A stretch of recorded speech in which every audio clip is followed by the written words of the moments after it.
To be honest, I've had most of this coffee already, but at least I'm not lying to you.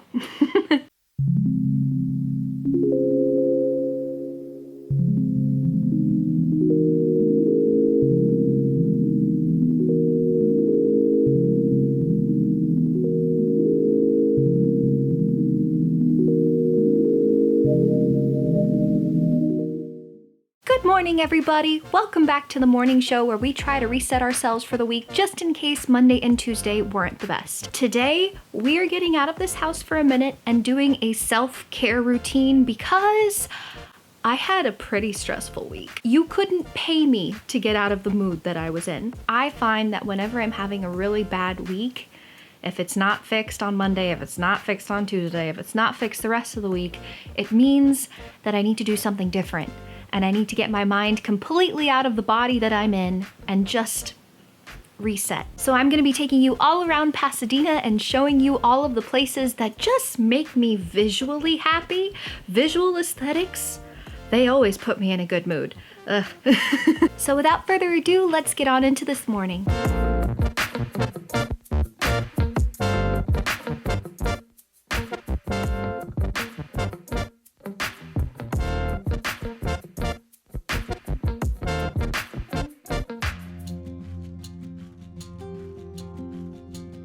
For today's treasure of the day, I wanted to show you guys some of the stuff that I saved in the flood.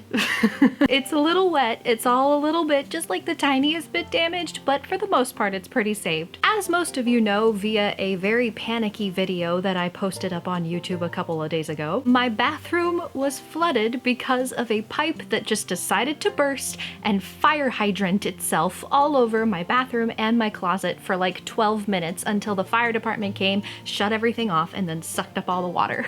In that time, I managed to get myself soaking wet, but also save a whole bunch of different stuff like my dad's sheet music and this little box of personal crap. This little box of stuff was in a bottom drawer of some closet organizers. Everything in the box was kind of dyed the pink of the inside of the box when it got wet, but I apparently have a lot of little drawings that I made my dad when I was like maybe 4 or 5 years old that he decided to keep in all of his Bibles. I have a letter to my dad that I wrote on May 14th, 2015. He was in the hospital and at that time he was losing his memory, so I wanted to send him something that could remind him of where his daughter was. Great thing I never sent it. That's me. I also have these two really beautiful photos of my father's mother, Celeste, my grandma. This photo is from March 11th, 1939, and this photo is from 1943. She was a beautiful lady. And I just realized that like a lot of the things that I show could be interpreted as like kind of sad. It's usually followed up by some story about someone that kind of isn't here anymore. And if you get a little sad from it, I just want to say, like, you don't have to. I am not sad. I am happy to show all of these things. I love these things. They make me so happy. So if I'm happy, I beg of you, like, don't be sad. Speaking of things that I'm trying to defend for being a little sad, these are 3 funeral cards from my grandfather on my dad's side, my great aunt on my dad's side, and my grandmother on my dad's side. See what I mean? Everybody on my dad's side is like gone. I don't know if they do this in all religions, but I know that all 3 of these people were Catholic, and at all Catholic funerals you tend to get these little Jesus cards, and I keep all of them like trading cards. And then the last thing that I have in this box is something happy. Literally, it says the word happy.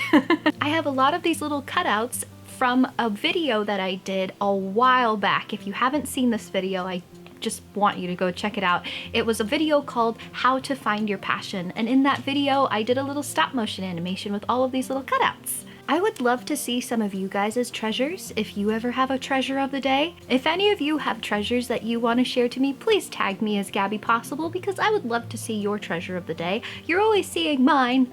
I want to know you.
One of the things that I do when I feel very out of place, whether it's outside of my body, outside of my own mind, or just out of whack, is draw in my sketchbook. I don't do it all the time if I'm feeling too depressed or too out of whack, but today I think I have the energy. So I just want to draw a little something inspired from the walk we just took. While we're drawing, I want to tell you a little bit about what I've been feeling this last week and why I decided to kind of do an episode about self-care today. As most of you know, I made the leap to pursue YouTube full-time by quitting my 9-to-5 job. All I have to say with pursuing whatever it is that you want in life, whether it's a new art path, a new product, just anything that you actually want to do, the path is not always sunshine and rainbows. And I have a feeling that most of it really isn't sunshine and rainbows, and that you really just do it because you feel in your heart that that's what you're supposed to be doing. Most of the successful people that we only see after they've reached the top point of their personal mountain. We don't really see any of the progress shots, any of the ups and downs that their mental state might take. It's a shame that there aren't documentaries about like the road to success. There's only documentaries after the fact. During my first month of taking the leap and quitting my job, in July, all I could focus on was my progress. I was proud of myself for chasing my dreams. I was proud of myself for making consistent videos. I was just constantly proud of myself. I was on cloud 9 because of how I felt. This month has been, I don't want to say the exact opposite, but it's been filled with lots of moments of panic and anxiety and ups and downs, mostly just because with everything in life there is light and dark, yin and yang. I can't just experience the happiness without also experiencing the panic that comes with something as big of a decision as this. It seems like this month all I could really think about was, what have I done? And not what have I done in the sense that I want to change anything. You know, like I don't regret my decision. I'm gonna keep pursuing everything full force. Like I know I have made the right decision. My fear comes from one question. Even though I know this was the right decision, what if this was the right decision for me to find out that I'm not supposed to be doing this?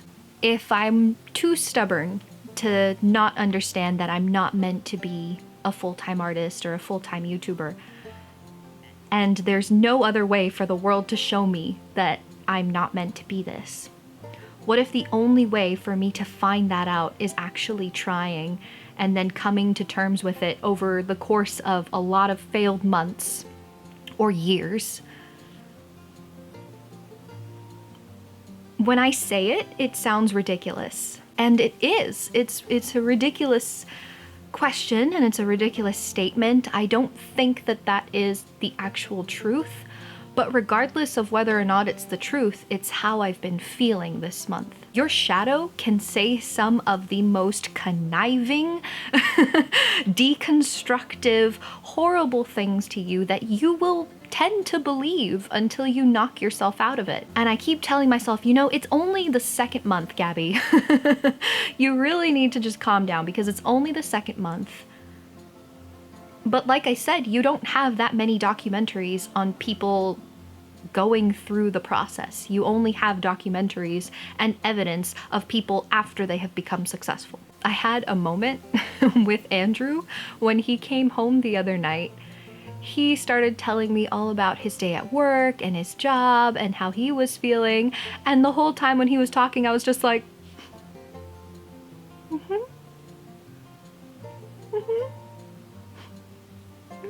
And at some point he goes, "Are you okay?" And me, when I cry in front of people, don't worry, I'm working on this. When I cry in front of people, I'm trying really hard not to because walls. But when I cry in front of people, at first it just starts like,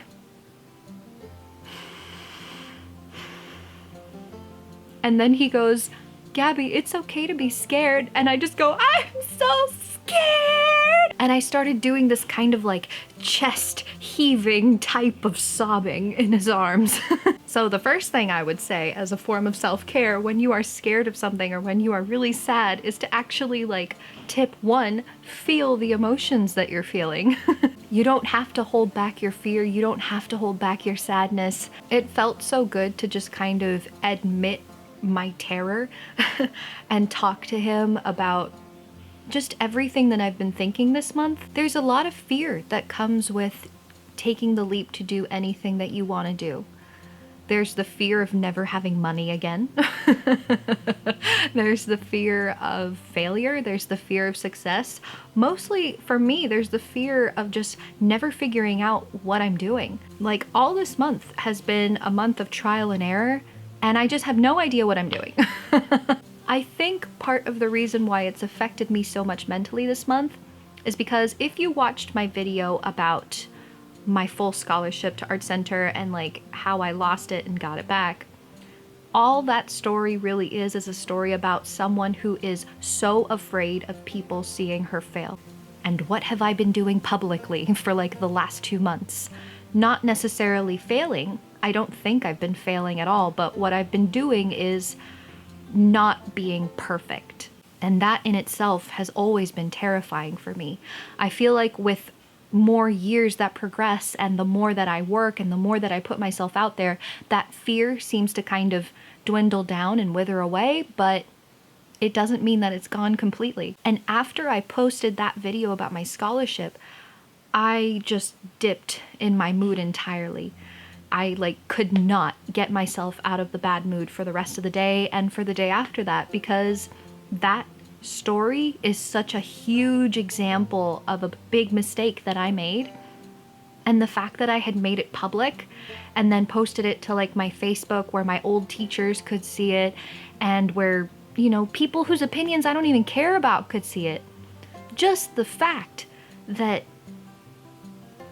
you could now see such a big imperfection, it was almost like it was just too much for me to handle. I knew it was the right decision and it helped me because now it's out there and I don't regret it, and I want to do more things that get me to a point of discomfort so that way I can continue to grow and not really care about negative opinions anymore, you know? And the more I speak about it, the less I feel it taking me.